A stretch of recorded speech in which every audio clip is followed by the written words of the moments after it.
एक प्रश्न, समीकरण निकाय को आव्यूह विधि से हल कीजिए। हमें समीकरण दी है x minus y plus z बराबर 4, 2x plus Y minus 3z बराबर 2, x plus y plus z बराबर 2। तो देखिए आव्यूह विधि में हम क्या करते हैं, पहले समीकरणों को ax बराबर b के रूप में लिखते हैं। तो हल जो दिया जाता है समीकरण का वो x बराबर a इन्वर्स गुणा में b से दिया जाता है।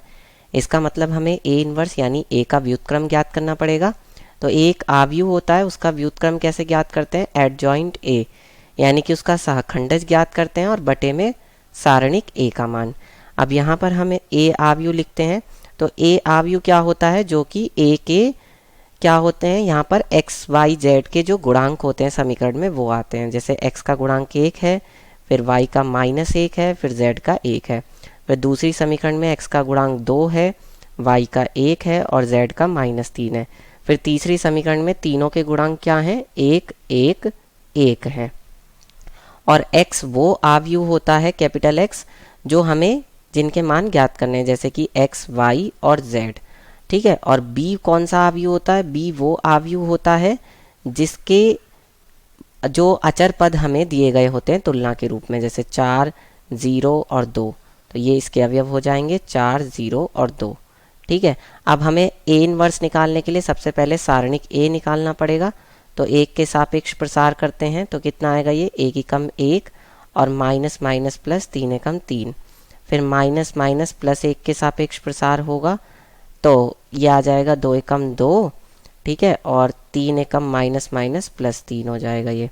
फिर प्लस 1 के सापेक्ष प्रसार करेंगे ऐसे ऐसे, तो ये कितना आ जाएगा, 2 एकम 2 माइनस 1 एकम 1। ठीक है।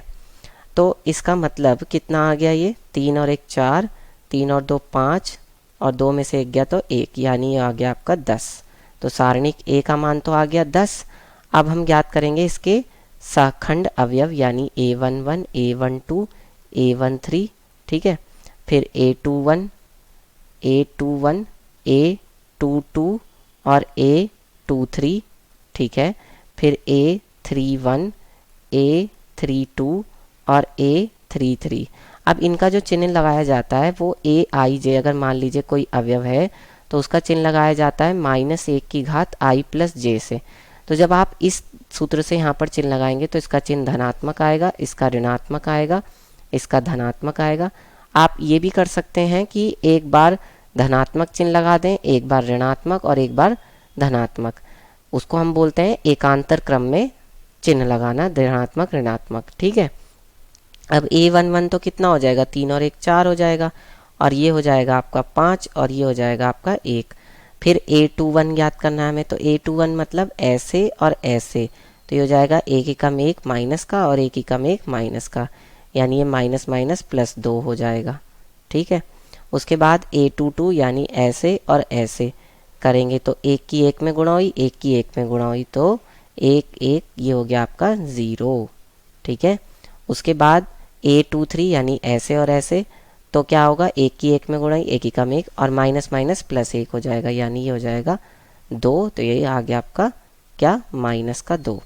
उसके बाद a31 यानी कि ऐसे और ऐसे, तो -3 की 1 में गुणा हुई -1 में, तो 3 एकम 3 और 1 एकम 1, लेकिन बीच में आता है माइनस, तो 3 में से 1 जाएगा तो यह आ जाएगा 2।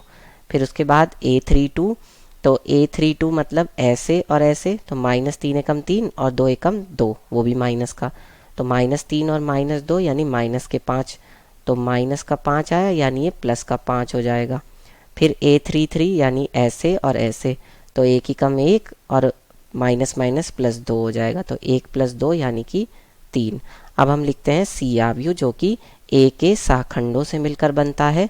तो वो क्या हो जाएगा, यहाँ पे देखिए 4 2 2 और -5 0 और 5 और ये हो जाएगा 1 -2 और 3।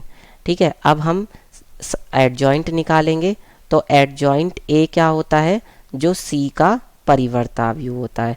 और सी का परिवर्त कैसे निकालेंगे, पंक्तियों को स्तंभ में बदलकर। तो पहली पंक्ति जो है वो पहला स्तंभ बन जाएगी और दूसरी पंक्ति जो है वो दूसरा स्तंभ बन जाएगी और तीसरी पंक्ति जो है वो तीसरा स्तंभ बन जाएगी। अब हमें पता है कि जो हल किसके द्वारा दिया जाता है, ए इन्वर्स गुणा में बी से। ठीक है। तो ए इन्वर्स का सूत्र है एडजॉइंट ए बटे में सारणिक ए, और बी है हमारे पास 4 0 2, तो ये हम लिख देते हैं। और सारणिक ए का मान आया है हमारे पास 10, और एडजॉइंट ए हमने क्या निकाला है, ये आव्यूह 4 2 2 5 3 0 -2 -5। तो कैपिटल एक्स क्या हो जाएगा यहाँ पे, एक आव्यूह जिसके अवयव एक्स वाई और जेड हैं। ठीक है, अब हमें क्या करनी है, इन दोनों आव्यूहों की गुणा करनी है। तो इन दोनों आव्यूहों की गुणा करते हैं, 1/10, और ये हमारे पास एक आव्यूह आएगा। अब गुणा कैसे होती है, पहली पंक्ति की स्तंभ में गुणा होगी। तो 4 चौक 16, फिर 0 और 2 दूनी 4। फिर जो दूसरी पंक्ति है ये इसकी गुणा होगी स्तंभ में। तो 5 चौक 20, बाकी 0 और 5 दूनी कितना आ जाएगा, 10 आ जाएगा।